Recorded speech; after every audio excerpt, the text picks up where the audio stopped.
The Kansas City Chiefs win their fifth in a row, moving to 9-2 after defeating the LA Rams by a final score of 26-10.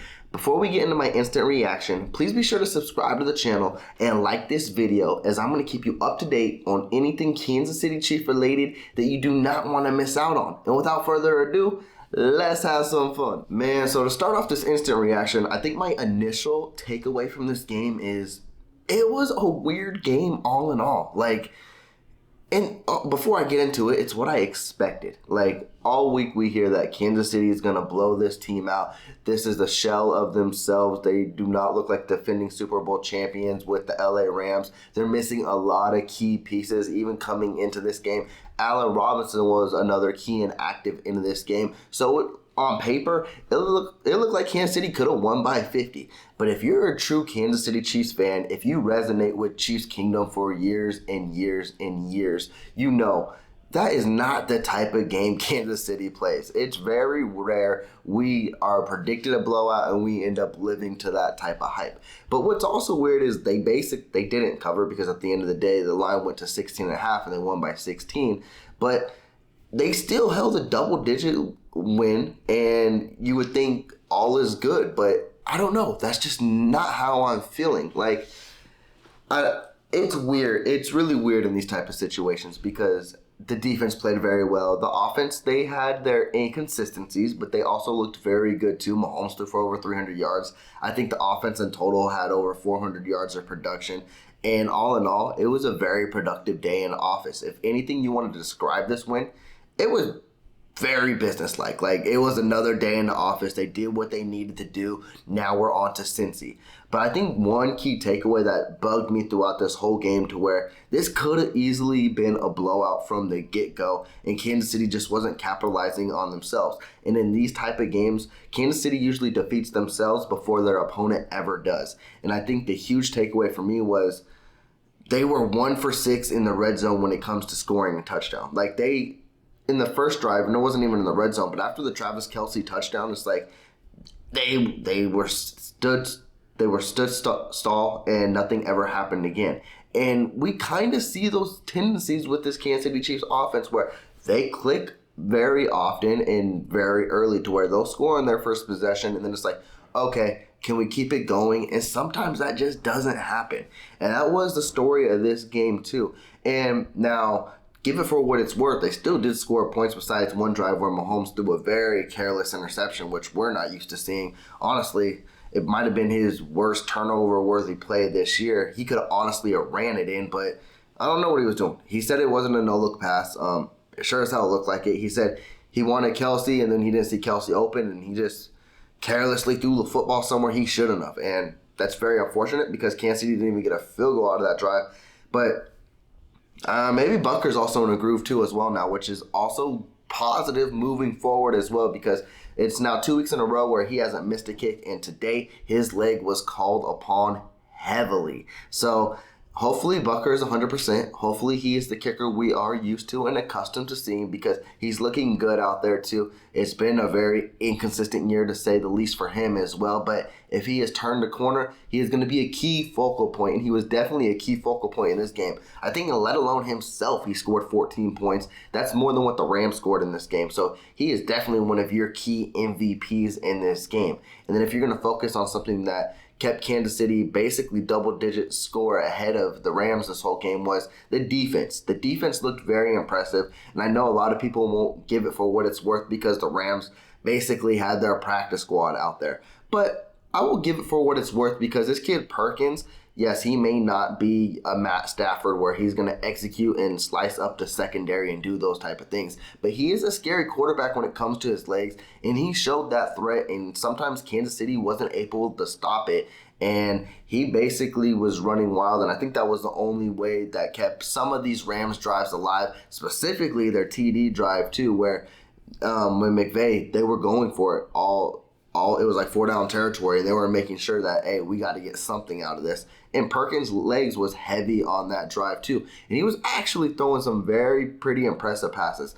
I don't know what kind of career this kid will have. He might be the Rams starting quarterback moving forward, because we don't know what's going to be with Matthew Stafford. So he's got a very interesting story. Wish him none the best, but he definitely has potential to be a player in this league. And he definitely showed an asset on his legs to where it basically posed a threat to the Kansas City Chiefs. And it was very difficult to stop too. But where I got to give the Kansas City Chiefs kudos is because Kansas City knew what the Rams were going to do in this game. And the Rams basically didn't shy away from their game plan whatsoever. And it was they were going to stick to the run. And that's been one of Kansas City's key focal points on defense is they actually are very good in stopping the run too. And in this game, it was going to be a question mark because you have a dual threat quarterback who likes to run. You have Cam Akers coming in, and you have the rookie Williams who everyone is raving could be one of the next great backs. And Kansas City held their own. And that's very, very impressive in my eyes because when you know what they're going to do and they do it all 3 downs and you're still able to stop them, that is very, very impressive to me. Now, I'm not going to say they stopped them every single run because they didn't, but there was a lot of plays where Nick Bolton was in the backfield, Chris Jones was in the backfield, Snead was in the backfield stopping the run.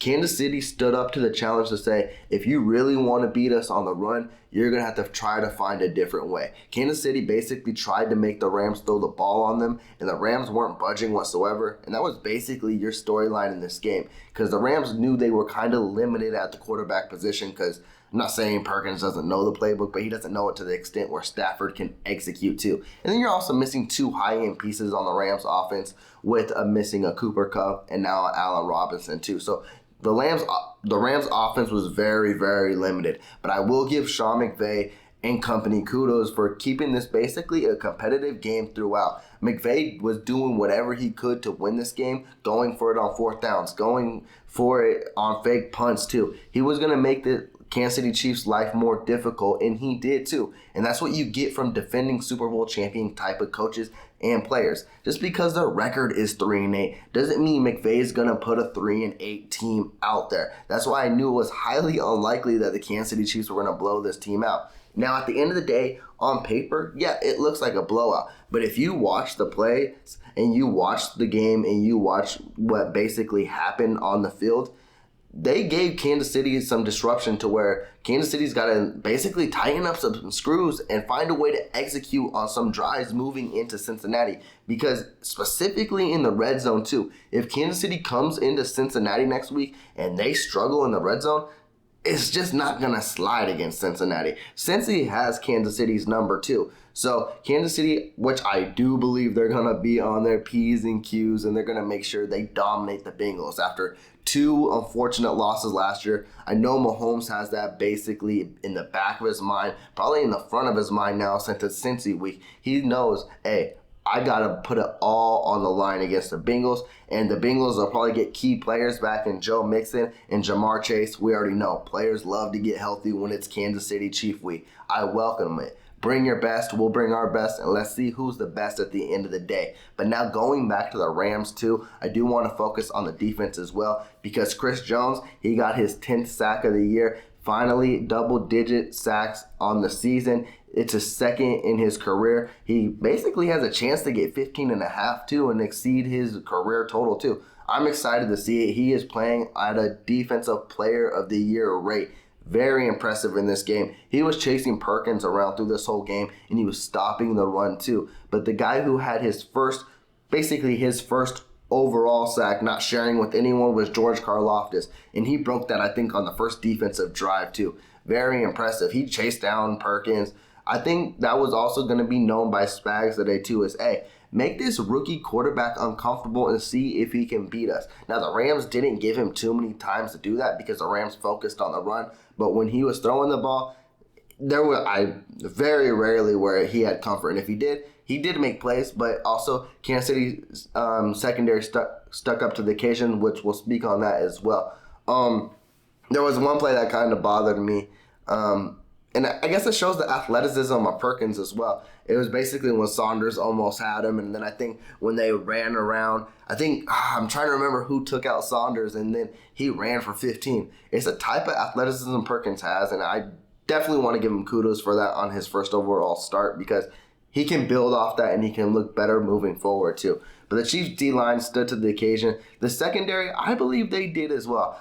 I'm going to have to look tomorrow and see if PFF basically says McDuffie gave up his first touchdown. It looked like he did. It was zone coverage. I just think it was kind of, initially what I saw, and I hate to see it, it looked kind of lazy in my aspect too. McDuffie wasn't on him as well as he should have been. It was just a simple slant route. McDuffie was on the outside, and then he just didn't get to coverage in time, and it's unfortunate, but McDuffie did play a very good game as well. I think that was his only reception he gave up. It was just unfortunate it was a touchdown. One guy I want to give very, very, I feel like he gets better week in and week out, and that is L'Jarius Sneed too. We already know where he excels in is stopping the run, going in on blitzes too. But yeah, he had an interception in a crucial time in the fourth quarter. And his coverage skills, I feel like in the LA game was very exceptional. And in this game as well too. It just seems like L'Jarius Sneed in coverage just tends to progress week in and week out. Again, I know a lot of people won't make light of it because it's the Rams and it's practice squad players. So be it. At the end of the day, you get tape on the field, you get to progress, and you basically get another week under your belt. I give it a really good performance by Sneed too, and basically by everyone in the secondary too, because you can look at it vice versa type of roles as well. Perkins, he's an undrafted kid, and he's a rookie coming into this. But no one has tape on him as well, so it can go either or. He can go nuts, or it can go the latter as well, and he can be terrible. So just because you just don't have tape on someone and you think that a good team should dominate them, that's not always likely the case, and that's what I mentioned early in this week too. Kansas City was in this position years ago too, and they've had rookie quarterbacks come in and play very well too. If a kid has something to prove, they're going to go out and do their best as well. Now, as we jump onto the offense side of the ball, again, the receivers, they stepped up as well too. Juju was active, but it looked like he was on a snap count, which is kind of weird. But also too, I know Reed doesn't like to basically just throw a player after an injury, maybe even after a concussion too, fully into the game plan. But receivers stepped up. MVS had a couple impressive catches. Sky Moore started the game with an impressive catch too, and it looks like the Chiefs are starting to involve him more in the game plan, which I'm very excited to see. And I want you guys just to know this. Sky Moore is a wide receiver. Yes, he did have a muff punt today. I just got to blame that on Dave Toub at this time, because this is not something this kid is good at. And you keep putting him out there. Now, I will say, too, they did make the transition, and unfortunately, McCole Hardman is hurt, and now Kadarius Toney is hurt, too. But you just know it's just not his thing, unfortunately. But what is his thing is a wide receiver in this system. And the thing I was scared to see was just because he struggled in the punt return game, I was hoping that didn't affect him in the offense to where they basically pull him out there. But they didn't. Mahomes went to him right away on the next drive, too, wide open catch, and he made actually an impressive stretch for the ball, too. And you see they're starting to involve him more in McCole Hardman's plays, too, which is going to tend to happen now, not because Kansas City is moving away from McCole Hardman. That's far from the case. But with McCole being on injured reserve, you don't know how long Kadarius Toney is out. You don't want to switch the game plan too much, so you want to see what Sky Moore can handle in this offense, too. And I think he's looking very, very impressive in this offense, and I'm excited to see it.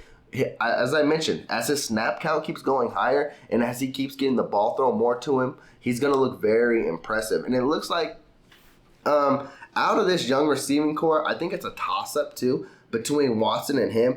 But there just looks like a comfortability to me there. There was even this one very awkward throw by Mahomes where he threw it behind Moore, and Moore didn't make the catch. But what happened was it just showed the trust. And I just like seeing the trust come in the continuity in the receiving room too. He's showing that, hey, I'm not afraid to throw to Moore. And if that's the case too, Moore could be a scary weapon going into December and into January on a playoff stretch. Just not in the punt return game.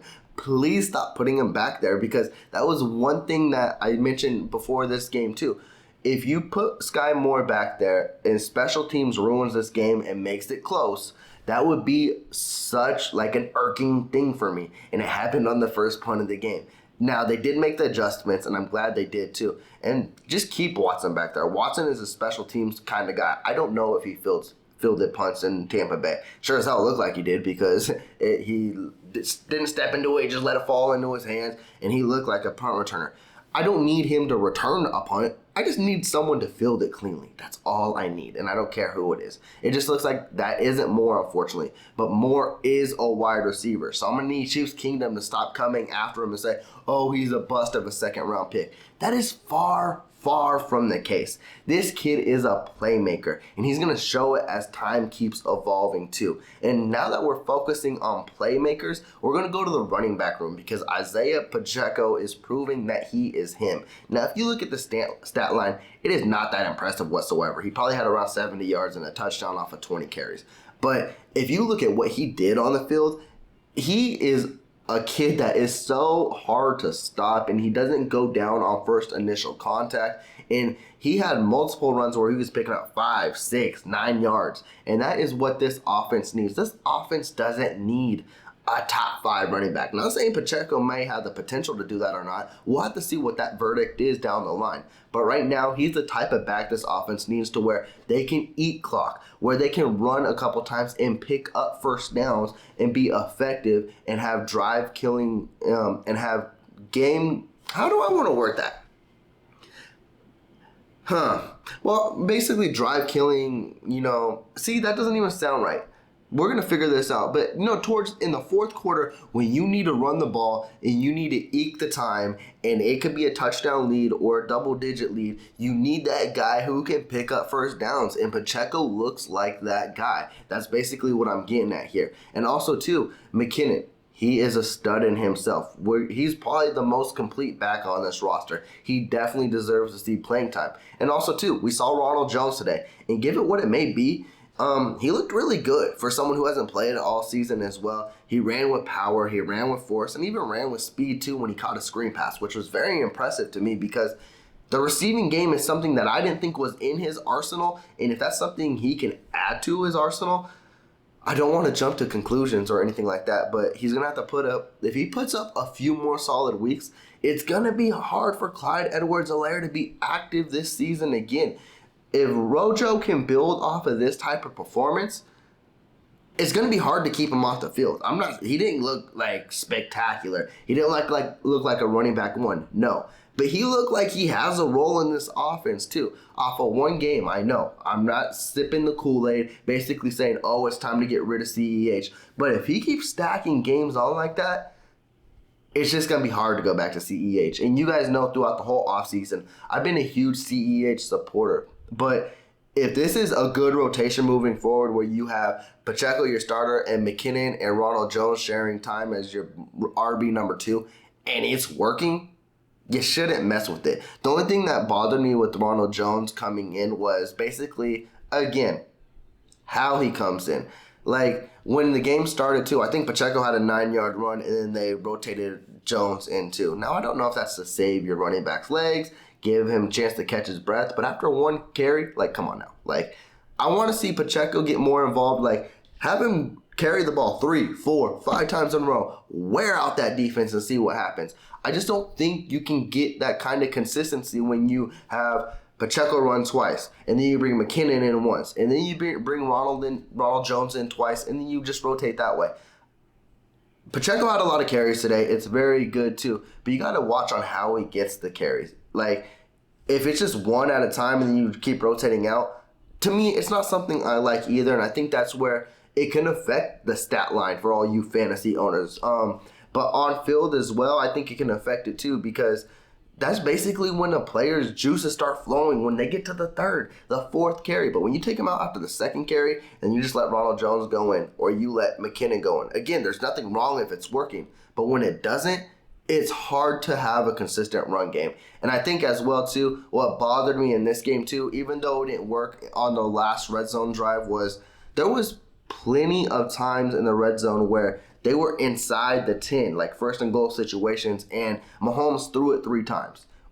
Again, realize where you are on the field. I feel like if you would just get Pacheco 2 times to run it or call quick screen game and make a running back create a hole and get in, you might have had a chance to get a touchdown. But when you have Mahomes who's scrambling, trying to force the ball and things like that, when you see it doesn't work on first down or second down, it's hard to abandon it at that point. That's why I say run on first and goal. There's nothing you can lose there. Yeah, you can get a tackle for a loss, but 9 times out of 10, the running back's going to pick up 1 to 2 yards and get you closer. So take that chance and then scheme and make a play. But when we do all this cute shit in the red zone, that's basically what hurts us at the end of the day. And I think that's what makes our red zone numbers worse and that makes us least efficient. I would love to see Kansas City basically pound the rock inside the 10 and see what you can get out of it. There was one drive they tried it and it didn't work. It was very unfortunate because it made me look stupid. But I believe that's the way to go. And I believe that's how, even in the Bengals